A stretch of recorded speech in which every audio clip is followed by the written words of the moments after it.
Whoa. Oh my God.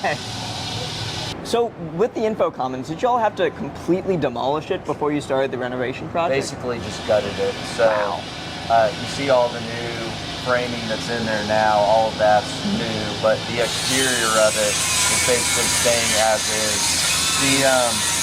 The old publishing lab will be an area for our archival space, so what Miss Rowe does.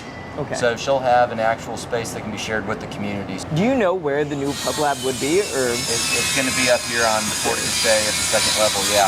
On the far east side. Okay. Oh man, that's going to be amazing for your book. Yeah, it is.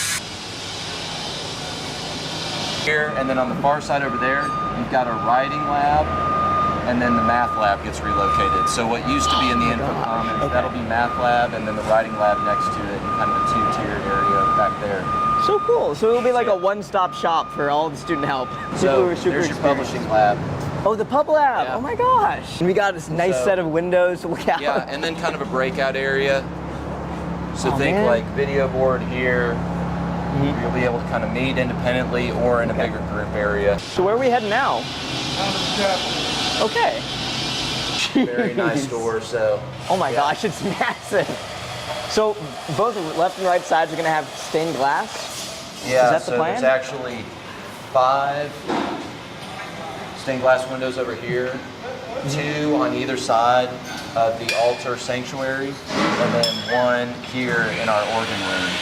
Oh my, there's going to be an organ room? I mean, you're going to be able to see it from the tollway and know you're passing by Jesuit Dallas.